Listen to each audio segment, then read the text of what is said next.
The broadcast is now starting. All attendees are in listen-only mode. Good morning and welcome to Bytes webinar on network visibility. Thank you very much for joining this morning. My name is Shona Bradshaw. I'm the Marketing Manager at Bytes Security Partnerships, and I'm delighted to be joined today by Andrew Noonan, who's Senior Engineer at Forescout, to discuss all things network visibility with the group. Just to give you a very quick overview of today's objective and why we've asked you to join us today, it's really to share best practices and solutions to enable businesses to identify what and who is on their network at any time in order to aid them in defending against today's advanced threats.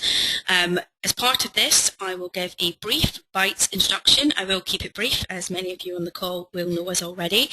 Introduce why this topic is important, why we're sharing this webinar with you today, and then introduce Andrew from Forescout. Andrew will be sharing with us essentially the $64,000 question on how big is the network and who is on it, why that's important and how you can get insight into that. He will talk through options for regulating access and control of the modern network today, how to identify and mitigate rogue devices, users and applications, and also then go into some points on endpoint visibility and compliance. We'll be wrapping up with a question and answer session. Okay, so a little bit of housekeeping. So lines are on mute throughout the webinar. Questions are, however, welcome. Please do post those via questions and chat, and we will do those at the end. We have a question and answer session at the end. We'd encourage you to post your questions on this. Throughout the webinar, we'll be focusing on technical and strategic discussions only, so we won't be discussing pricing or other commercials on the line, as every person's network is and their business is individual. So those discussions are welcome, but obviously in a one-to-one forum at the end of the webinar. There will be a short feedback survey, which we'd love to you to fill in to make sure that we are getting these webinars right and better for you, and the recording will be available and syndicated to the group after the webinar. To give you a very brief overview of Bytes and Bytes Security Partnerships, we're part of the 2.3 billion Altron Group, which are listed on the Johannesburg Stock Exchange. Bytes Technology Group as a whole globally are a £700 million business. In the UK, they are split into two specific businesses. Bytes Software Services, who are the largest Microsoft LAR in the UK, focusing on software asset management, software licensing solutions, not just for Microsoft but also for vendors such as Adobe, Oracle, networking, Citrix, etc. And Bytes Security Partnerships, who are the security specialist company within the Bytes Group. We focus dedicated on network security and security solutions, and we have been bought by the Bytes Group in 2011 to continue to do that under the Bytes umbrella. So a little bit about Bytes Security Partnerships. We're founded in 1999, so we've now got 16 years experience focusing dedicated on network security. 50% of our employees are technical, so that ensures that we can provide services, support, consultancy and technical expertise to add value to the technical solutions that our customers adopt in their infrastructure. We're highly successful. We've got continuous yearly growth of 20% plus, so as we add new vendors and add new technical expertise into our remit. We work with a variety of best-of-breed technologies and hold top partner statuses with them. That means that we can deliver real value to our customers in terms of the technical accreditation that we hold, and also in terms of the value we can get in terms of buying power with those vendors. Information provision is very much part of our remit. We believe that it's part of our role to add value by introducing businesses to new technologies, enabling them to future-proof their estates, and also we are always searching for emerging technologies that can be adopted to address some of the security gaps that customers are facing ongoing. So that's enough about us. What's occurring in the marketplace at the moment? Why are we talking to you about network visibility right now? So it's undoubted that threats are widening. widening and becoming ever more advanced in their complexity, and at the same time with the adoption of bring your own device and very different ways to connect to networks, networks are in themselves becoming larger, more complex and more detailed, harder to manage and know exactly what's on the network at one point in time. What this means is that as businesses can't protect what they can't see, it becomes difficult for them to detect rogue applications, users and devices, and this is leading to an increasingly slow time to detect modern attacks. As per the HP Cost of Cybercrime survey, which was conducted in October last year, the current time to detect attacks is 170 days for new malware, so that's obviously a massive concern for businesses at the moment. And that's really why we're talking to you about this topic right now. Our customers are coming to us looking for insight to help them monitor their network easier, and as part of our remit we want to share best practices in doing so. It's worth noting as well, the reason that we're talking to you about network access control now is that the technologies in this space have changed and matured dramatically in the past 2 years, providing an opportunity for customers and for businesses out there to achieve multiple objectives using a single technology. So with that in mind, I'm going to pass over to Andrew. Andrew has a myriad of experience in the information security arena, over 20 years working in information security, and he's going to provide that insight to you on how you can assess what's on your network and control that. So I'm just briefly going to change over to Andrew, make him the presenter. The screen will briefly go to a holding screen and then hopefully you can hear and see Andrew. Thank you very much for joining us. Over to Andrew.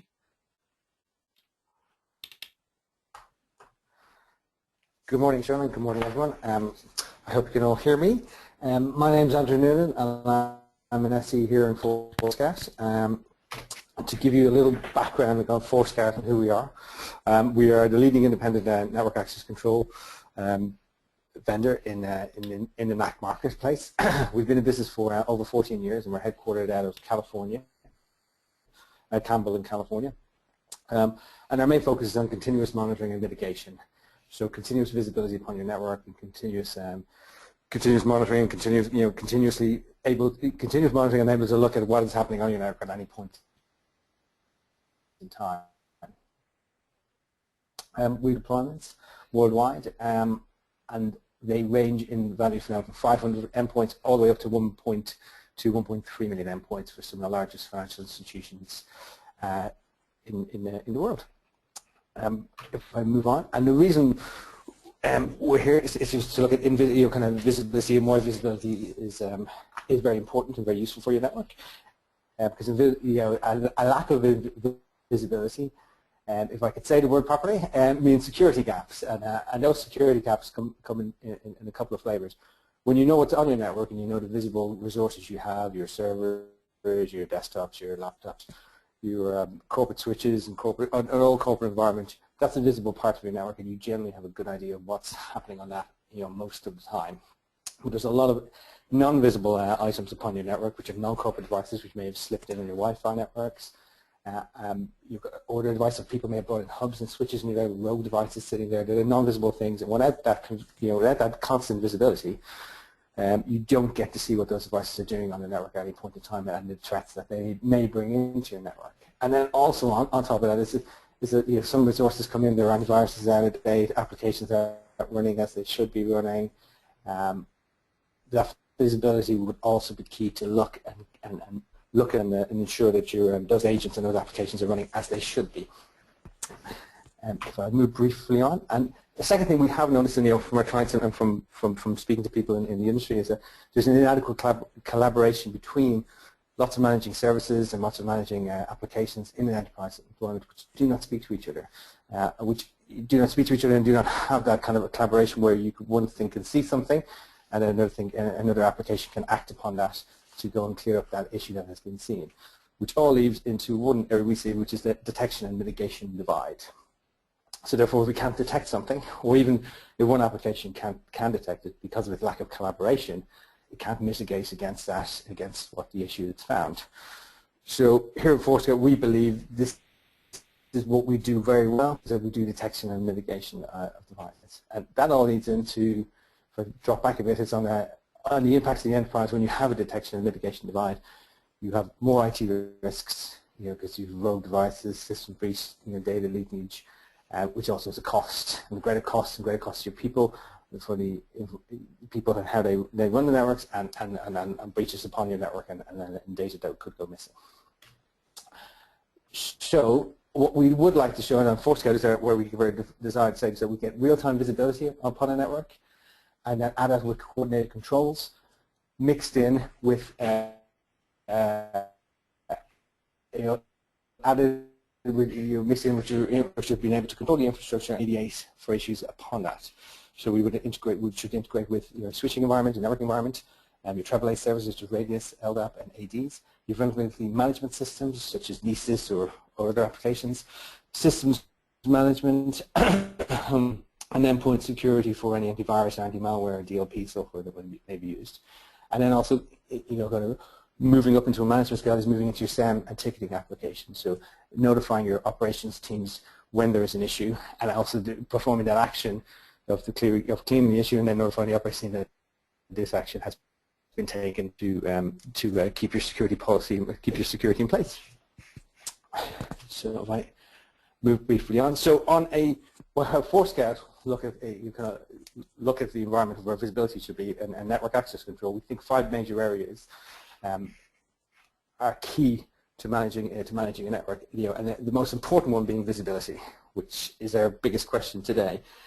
And visibility is that we see exactly what's on your network at any point in time, what it's doing, and when it changes its posture or its security posture, and be able to act upon that with access control as the second point. So once we know something's happening, we can have an access control action where we can alert, we can block, we can control in many different ways. Thirdly, then is onboarding.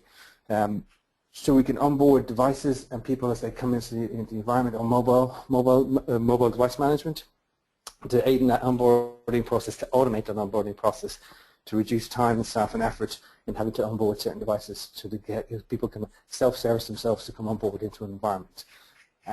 Fourthly, then, is interoperability, that we should be open. We should be able to integrate with many different infrastructures, such as SEM products, LDAP, different database systems, so we can gather information from many sources and be able to send information back to other sources and act upon the information as it comes into us as well.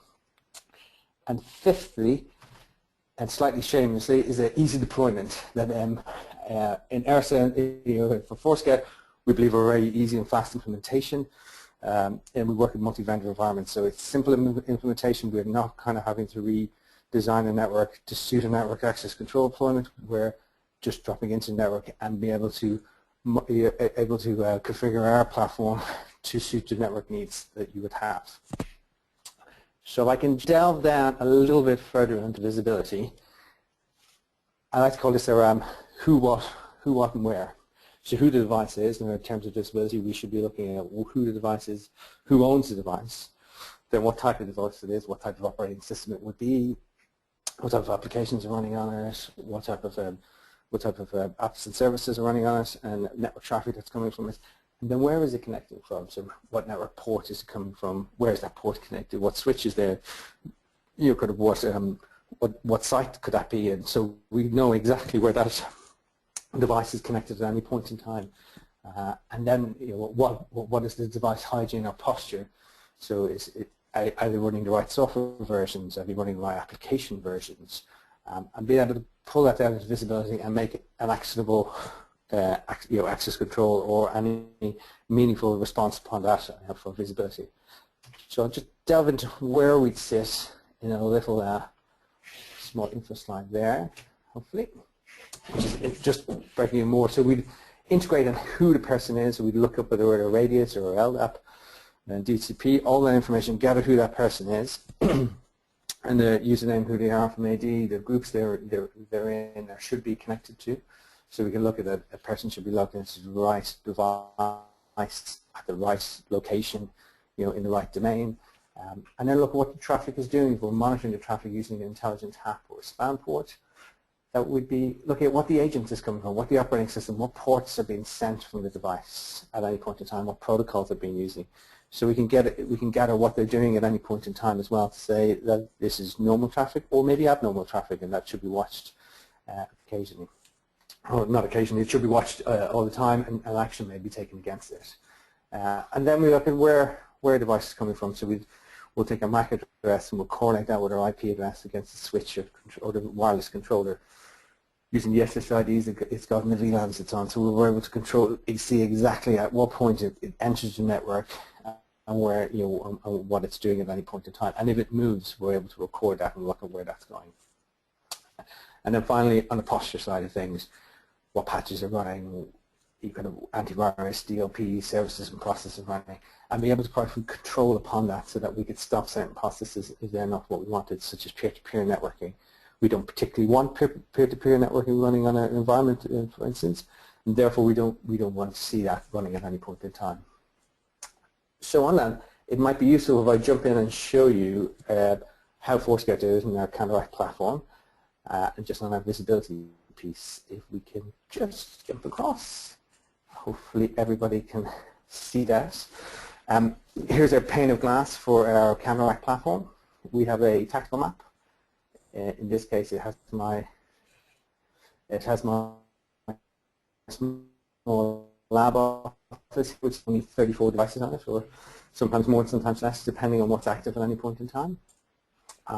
We just, on our tactical map, we show our office. We show that it will go different colors depending on whether it's a, kind of, if it's got red and there's a threat or something's wrong in the network, or it would be green for certain things to happen. And it will just give you a little list of who's malicious and what's blocked and what's online and who are guest devices on the network. So just looking down to on visibility, we'll have our hosts, or a list of hosts that are active at any point in time, and some who are offline. We'll see they'll be grayed out, so they've been active, but we keep a list of what has been active at any point in time. So if I click on here, I will see my device and its IP address for this particular service. We've seen the IP, and that will come through from using our Intelligent Tap or span, and in this case it's with a span. So we've seen that IP come. A MAC address being reported by the packet engine, because that's also been seen on span, and it will be correlated against a switch port. We go down to the NetBIOS domain. So I've been able to look at the domain and use our credentials here to go and look at the domain. We have credentials into the domain to look and see what the device is, so we can check what it is using our inspection engine. And also I can tell from this service, because I'm looking down the service, this is a DHCP service. So if we had multiple DHCP servers and we wanted to whitelist them or blacklist them, this would be where we pick up, if something's a DHCP server, we can block a non-corporate one so that we could put it as part of our row control, so we wouldn't have rogue DHCP services causing quite a lot of mayhem upon our networks at any point in time. Just seeing here that we can manage this in a Windows manageable domain. So I manage this domain, so this is part of our corporate environment. And then just on a brief one, we can show them our vulnerabilities, which I'll come to a bit later. But because we're able to look down into the device and look at the security posture, I can see what patches are missing. And so I have quite a few missing here. And these patches are missing, and we can provide automated responses on access control to go and update these patches and remediate this device. Other piece we see here, because we've correlated against where our switch is and the switching environment is, so where we switch the port name we're connected to, and now where this device sits on the port. So we're able to pull that information out from my switch and my port information, so we know exactly where it is at this point in time. And then it also pulls out the test code and corp server, which is the port alias name. And then down further, we have our open ports. So it looks at the device itself and looks at the ports that are open. So it's a DNS server, so it has port 53 is open. There are other things that are open along the line, which should be open and shouldn't be open, because this is a Windows domain server, so it will have 445 open. And many other things. As you say, there's quite a lot of ports actually open here. It should be remote desktop, which is 3389. And then just an admission quantity that we see when the device came on board, and you kind of what's connected to the switch port, why it came on board. It came online, it connected to a switch port, so we got a notification from the switch port to say that the device came up and came on board. I hope that shows you that. I can show you other devices we have here. So if we look at there's other network devices, so we pick up everything that comes. This device happens to be a standard Linksys Belkin wireless device which sits on my network. Again, we pull up information that comes from the switch. We've got the MAC address, the IP address comes from the traffic it sees coming from it, and because it's already a Linksys device, we're just seeing this device managed at that point in time, just manage the ports that are open, but nothing else. But we know exactly the port it's coming in from, what it's doing, and this isn't providing any DHCP service, so we wouldn't have a DHCP open port here at this one also. Now, if I can jump back in, and I'll just run through some of the other points that we have there also, if you don't mind. Apologies, I'll have to just pop on. So on access control. So we believe you should have multiple ways to be in access control. It shouldn't be where the old original network access control systems would always be allow you in or allow you off. We believe that we should have multiple grades of what your access control could be depending on what the status of a device is or what the device should be. So on a very modest access control, what we can do is we can send email notifications to your operations team, email notifications to the corporate user as well for certain things. So it wouldn't just be that you're on or off, we'll allow you on the network and they would say, oh, your antivirus is up to date. Would you care to update it yourself, sending you an email notification to do that? Or we can automatically do it in the background for you. But quite often sending emails and then we can also send a HTTP pop-up to say, please update your antivirus or your DLP. And these will be good ways of having your user base become good net citizens where they will update the policies and the procedures that you meant to do at any point in time, and you can remind them all along the way to do this. So therefore, you never have to get to the point where you're doing a very strong blocking procedure, because they're not doing what the corporate environment wants you to do. So on that, we can send SMTP traps. We can do, as I said, we can do updates to HTTP notifications. We can also connect and send messages to our SIM devices, which will log what's happening on our network at any point in time. And you can look through the logs all the time of what devices are happening at any point. And then we can go into triggering limits. We can do ACLs on switches, so we can manage what a device can connect to on a switch at any point in time. So we can have an ACL that a device will maybe come into your network, but we only want to be able to see some IPs and everything else to be blocked. We can provide an ACL to do that. We can do restrictions and move them on the VLANs, where we can move things to a quarantine VLAN if its security posture was very poor. We move them to a security quarantine VLAN, update the device, and then once the device is updated, we can move them back into the production VLAN. We also have our own specific technology called virtual firewall, which is a layer 4 firewalling technology, where we can provide the same thing as an ACL, that we block TCP and UDP traffic coming to a device which may have met a security state which we are unhappy with and doesn't match our security policy. Other actions we can also do are around blocking complete block as well. We can turn off complete block on Wi-Fi or switch blocks also, so that we can block a port. Useful thing that we do block ports. We can do a schedule, and I can show you this in a demonstration a little bit, is that we can do a schedule that which happens quite often when people come in and we have a blocking action in a meeting room. Say a guest would come in and plug into the meeting room first port and go, oh, blocked. Next port, blocked. And suddenly you'll have 5, 6, 7, 8 ports blocked at any point in time. So we always like to put a schedule event that we check the port after a timeout period, to make sure that when it's been blocked that we recheck to see if the device is still there. If it's still there and still matches that security state, keep it blocked. If it doesn't, reopen the port again. And in that manner, we don't have our whole network being blocked at any point in time. But I will show you that again also. Next, we have onboarding. A policy is to look at doing automated onboarding at any point in time, in either in kind of employee or contractor self-developed BOID devices, or in guest management, where we have a guest coming in to our network time, and they will either have access to the internet or very big resources, and register for those resources and then leave. So in that way, we'd want guests to be to have an automated process. Would it have a sponsor? So if I was coming into SP Bytes, I would ask Shona that I'm coming in for tomorrow to work in the environment. Shona would register me as a guest, would act as my sponsor. When I come in, I would an email. I would have a log-on password that would only allow me onto the network for 24 hours.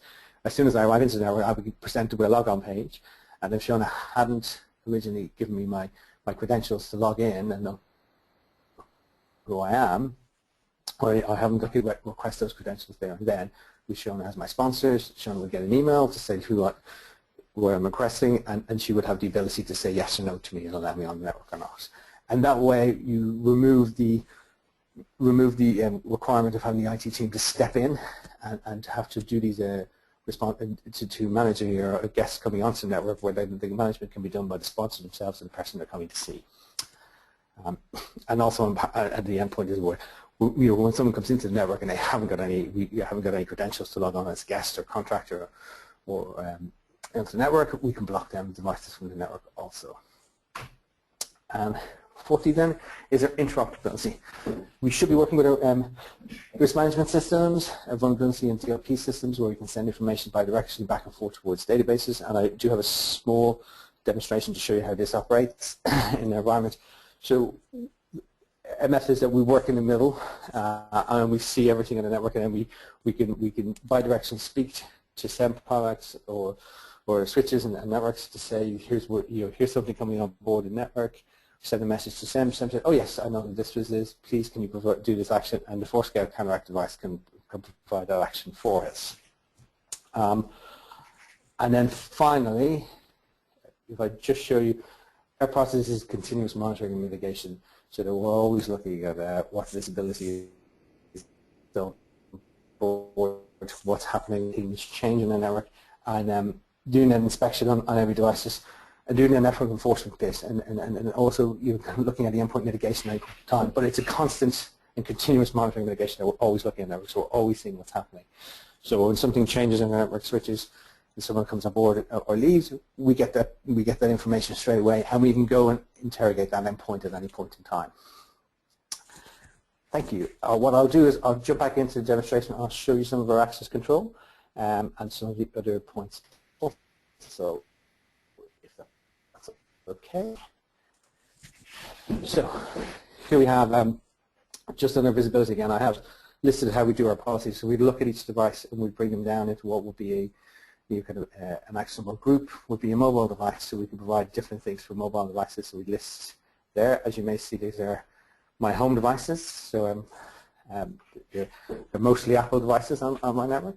And then we look at what our Windows machines are available and running at any point in time. I've got, this is my home network, I've got some media devices that are running at any point in time. And we have some VoIP devices. So we have some, here we have a voice phone, and just to give you access to that, this is a Cisco phone. It's connected in. We can see the switch VLAN it's on. Excuse me, for a voice VLAN, because this actual phone switch shares a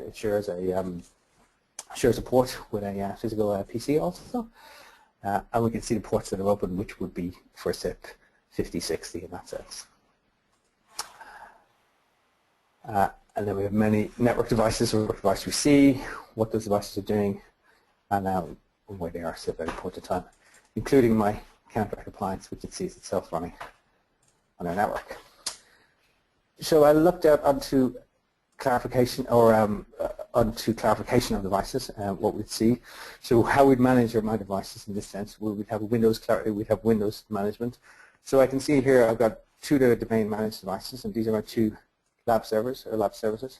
So I have a lab server which I showed earlier on. We should also have a corporate PC, which is also there. We're very similar in a sense, what we see what's running and what's not running. We also see the patches that are outdated on this, which are quite a few actually in that sense, the ports it's connected to. But equally here, what we also see is that we're seeing the DHCP traffic, which is being provided by, we're seeing it coming through the network. So we're picking up the DHCP fingerprint at any point in time, and that request, which is very useful when we first see traffic coming on board, because something may come on the back of another switch which could be through a hub, so we wouldn't get that traffic, but what we would pick up is the DHCP traffic, and that would be our admission event, and we pick up what it's doing at any point in time, which is quite useful to manage and control. And then we have a network device, and this is using an agent. But even using an agent, this is an actual managed PC. But we can also see our antivirus installed, and that can be running at any point from any service that it's running, and it's updated. And the data value that it came from. And at this one, we can see it updated itself just over 1 hour ago. And then also, if I went down, we can see the user agents that are running on this machine, because this machine is running. So it's running Mozilla, it's also running in the SS updates, so it's also running our services updates. So we're seeing traffic coming in, the agents that are coming, agents that have been coming in that traffic when we're looking in and what it's doing at any point. This also shows us some access control. So for this one, I'm setting an ACL to block this device to talk to certain things, just on the basis that it's managed for this way, so I don't wish them to talk, so that ACL will be applied to a switch. And I can show you the actual ACL that's being sent. If I look at the policy quickly, which is quite simple in here, that it just gets sent. It's a Cisco switch, so it sends down kind of an ACL port name. What that port name would be, I've got deny kind of down into a tagged, which is my IP. So if this was multiple different IP addresses or multiple different servers match this policy, they would list this policy would be sent down to each port for with that IP in it, and then who the host I'm blocking against to is, and this one is just this IP address, and then a secondary one as well. And after that, allowing it to talk to anything else. I hope that makes sense. On some of the other actions we have there, I'll show you while we're here what we can do, different things aside the VLAN. So we can move our VLANs, and we can name they can either be a number or a name. So this could be 100. If that exists on our switch, we can send that down to that information. Then, of course, we have our switch block. So we do our switch block. If they match a specific policy, which could be a security posture, we can go and block. As I mentioned, this is where we'd do a customization that we'd look at when it was happening, and then we do a duration of this. So that if we did do a switch block, we'd want to unblock it after 15 minutes, is what we can do in a scheduled event there, so we can send that information back to our switch, and therefore we wouldn't end up with, multiple switches, multiple switch ports being blocked at any point in time. And then we have also our virtual firewall technology on the restriction actions, and this is where we'd be. We can also do the same thing as an ACL, but we part it on layer 4 services. So we could prepare a device to say we blocked all IPs from our detected host from the IP, and then we can add it's allowed to talk to something. So we could say the device is allowed to talk to something, and this will provide the virtual firewall will provide TCP resets against TCP traffic and ICP unreachables against UDP traffic. On some of our other actions, so we can have notifications or to the end user when they log on, and we can say, please update antivirus, and that can be sent to the user, and also they will have to turn around and say, I confirm reading the message, and click OK. So in terms of policies and doing terms and conditions, it's quite a useful tool to be able to say, do a certain action, and when you click OK, we also log the fact that you've clicked OK and said yes to that. So you have actually, the user would have read something that they were meant to do and have said they were going to do it. So it's a way of training them to get that, to do it, and you also know that they've done that as well, so you can have a log and report to paste around that. We can do redirections for URLs, and then we should send an email. If something happens, we can send an email to your operations team, or we can also send it directly to the end user themselves who's logged in and managed. Just briefly on our actions, and we can also do multiple actions at any point in time. So here we have multiple actions running around at any point in time, and they can be as many as we like, depending. So we could have add to group, we could have send a message, access port ACL, and so on that. Now, Also, that's just mainly Windows or corporate devices. We also do the same for Linux and Macintosh or Mac devices also. But another area which we think we're very good at is that we manage devices which can't necessarily be managed normally. So since, kind of in that respect, phones. So in this respect, to help we manage a phone here, the way I do it here for this policy is checking what the phone is doing at any point in time, but I'm also logging onto the phone using a policy, doing a HTTP log onto the phone, and I'm gathering to see what switch, gathering to see the serial number of this phone at any point in time. So this is a Cisco serial number, and I will prove that to you when I log on to the Cisco switch now. Excuse me.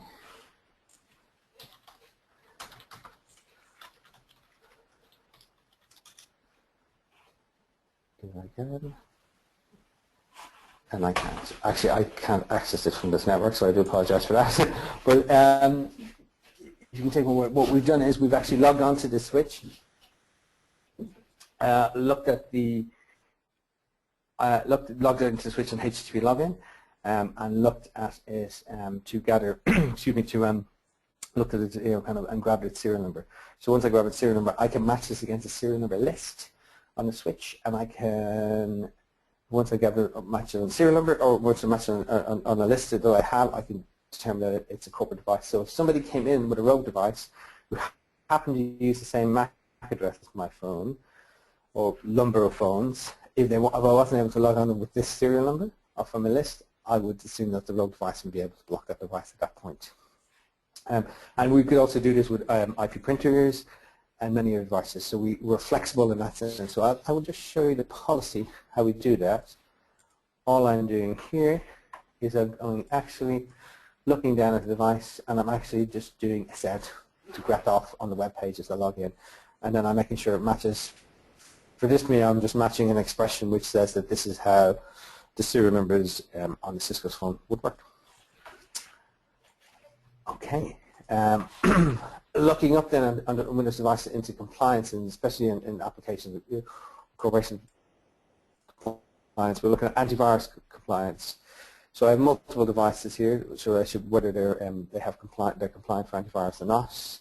I have two which have no antivirus on board, which makes them uncompliant. So they are not compliant to my antivirus. We cannot find any of the antivirus, and this is true on my corporate or my test network. I do not have these. I have one device which has non-corporate, which is down. Antivirus. It's got Windows Defender, which is non-corporate. So I've made that as being a non-corporate device. And then I have one device which has antivirus running, and in this case it's ESET 32, and that's considered one of my corporate ones. But this policy can be flexible to looking or antivirus applications or other applications that are running, and whether they're up to date and whether they are corporate or non-corporate. So we can whitelist them and blacklist them and applications from that basis. Also, which you've probably seen briefly, where I have corporate guest control, and I'm conscious that I'm probably running out of time, so I may briefly just run through that, where we look at devices, what they are, whether something's a corporate device, so we can manage it in the corporate manage, whether something's a guest device. So we had a guest device, and whether these are guest devices that are not managed devices, so they'd have to log in to be on the signed host, so we give them a guest registration for that. And we keep a managed list upon that and what they would do at any point in time. I can provide the actions around that. So just briefly on that, so we can have HTTP login for those guest controls, where if we see a guest coming in, they'd have to open the sign-up window, enable guest login. We can show them a profile, password. They can have a forgotten password, and then who would be they'd have a sponsor approving with an email link, but they can also have additional sponsors on that, so we could have a super sponsor if that was required or necessary, which would also get an email request when they come in also. And things I did want to show you was interoperability. In this case, for interoperability, I'm just showing a small LDAP lookup, but it could be any database. So this policy would look, if I show you here, all it's saying is that I meet this action request, which is an LDAP computer test. When I'll show you the policy, what that does, whether you match or don't match it. And that policy actually says, what can I do? It's going up, and it's going up looking in the computer grouping, and matching it against the NetBIOS host name versus my LDAP server that I've got. So whatever server I have, I would go match up in that group name. But this could be, simply this could also be a SQL server or anything else. So we're going up to look at one AD domain in LDAP and checking that this machine name MBT host would match that device. So when they do, they're existent, and as these devices, they exist in that group, so they match, and we have it there now. Yes, it does match. That matches my LDAP computer test in that grouping. And then once that don't exist, we could say they don't exist. So it would be a secondary check to say a machine it may have AD credentials, but it doesn't exist upon the machine itself doesn't exist upon the AD computer grouping. So therefore, there's possibly something that it could be doing incorrect. Okay. In terms of detection, then we could look at where switches are sitting and where devices are sitting on these switches. So I have policies which would look at that we'd exceed number of MAC addresses per port, and how we can see that as being an issue and what that could do. So in this case, we're looking at we've got multiple things connected on a port. Now that could be an issue, and that could be a sign of a rogue device, and we could flag that up as an issue. A rogue device or a switch or a hub is sitting at the end of that switch, which is unmanaged. And then multiple devices are connected to it. And in those environments, we wouldn't want those things connecting that way, because they'd be an unmanaged way of connecting, and people connected, we wouldn't know that. It would just be extra MAC addresses we'll see coming off those ports.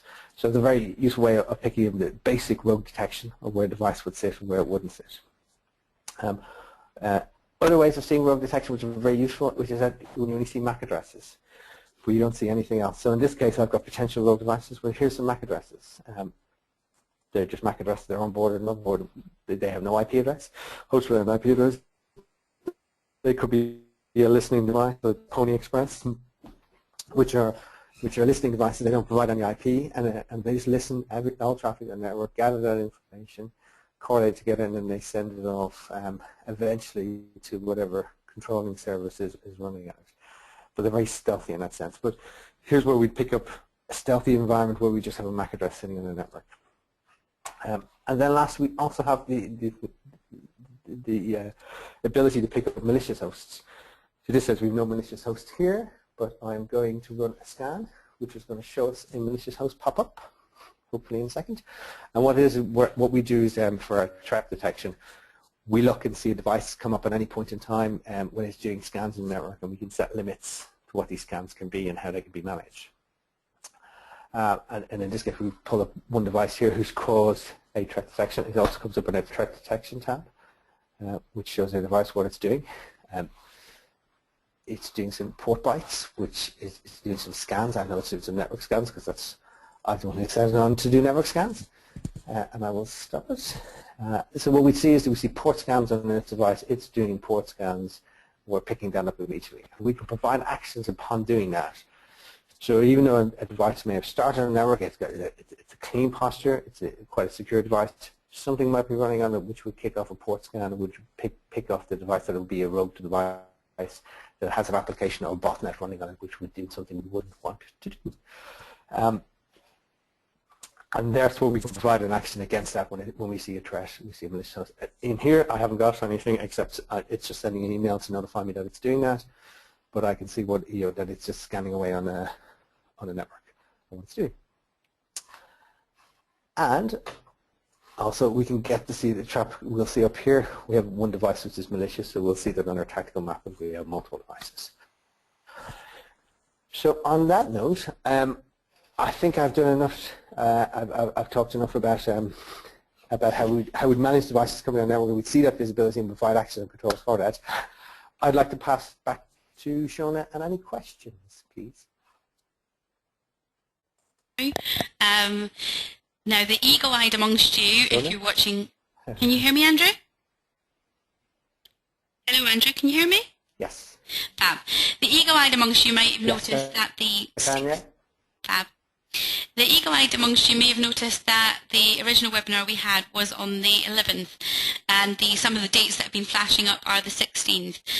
This is because we've re-recorded the webinar today with Andrew, as Andrew had some voice issues last week due to a cold, so we won't be having a Q&A at the end. Any of the questions that were recorded on Wednesday I'll make sure are followed up personally, so all that it remains for me to do is to thank Andrew once again with recovered voice for his time and close the webinar. Thank you to everyone who originally attended, and I hope you've enjoyed the recording as well if you're watching it back. Thank you very much.